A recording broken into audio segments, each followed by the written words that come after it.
Welcome to the video. Today we are going to solve print and bit binary numbers having more ones than zeros.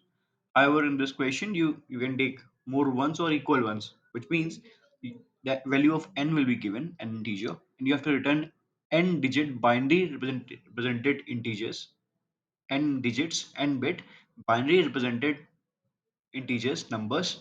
Okay, in which number of either either number of ones and zeros are equal or number of ones are more than number of zeros. So if we see example 1, the value of n is 2, and there can be possibly three two-digit numbers out of binary numbers, so it can be 1 1 0 0 and 1 0, and out of which you can see 1 1 and 1 0 have either same number of ones and zeros, or number of 1 is greater than number of zeros, because in 0 0 there is no 1, and which means number of 1 is less than number of 0.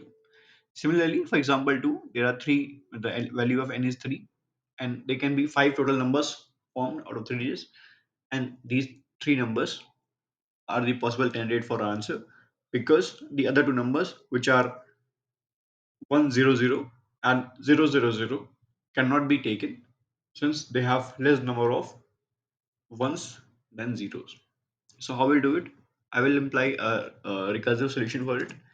First of all, I will create a result, let's say string, because we have to return the answers as a list of strings. Okay, the numbers will be string, and we have to return list of all such numbers.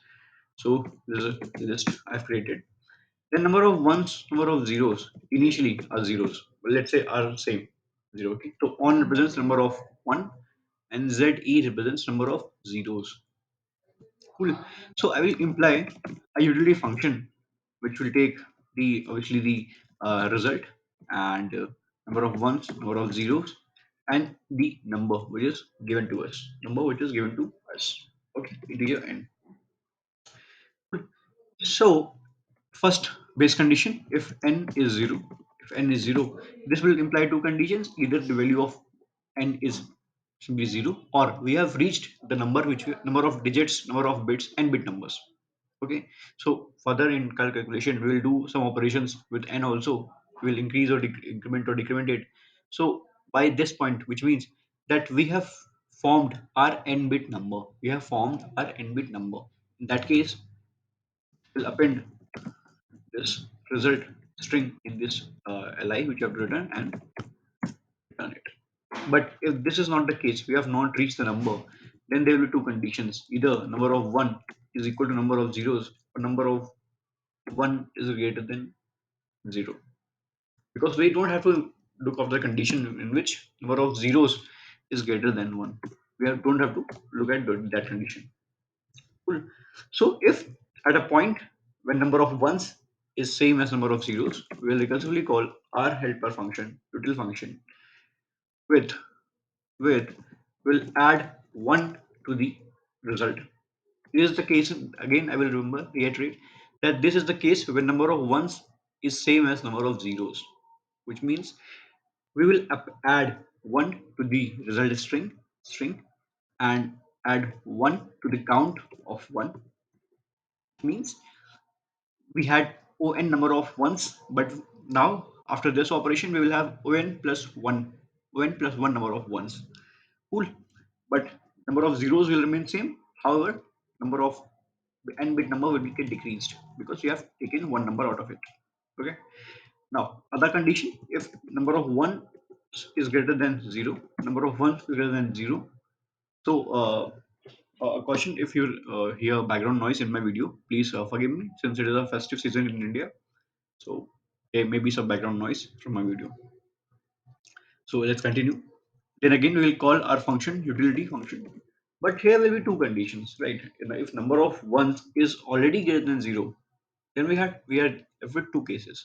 Either we can add this same operation which you did over here, we will append 1 to the result string and move ahead, or we can also add 0 also to the string. Okay, we can also add 0. Okay, 0 to the result string, since we can have number of ones and number of zeros same. Okay, one can be greater than number of zeros, or can be same as it also. So let's say first condition, we simply added one, nothing else, nothing more.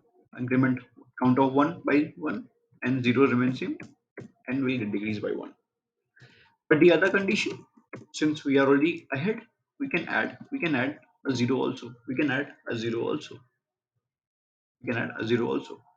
In that case, number count of one will remain same, but count of zero will increase.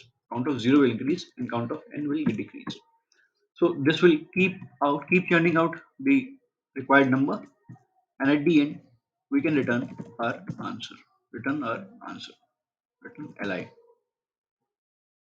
So we have to return the list and not a particular integer. Let's say, okay, yeah, sorry, have to add plus. Let me submit it and check the efficacy. Hmm, okay.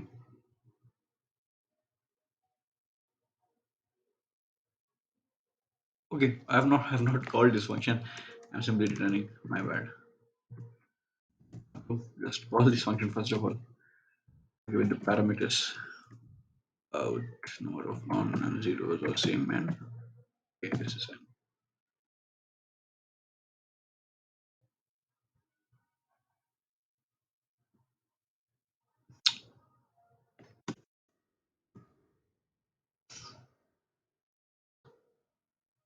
Now this time it will do the job.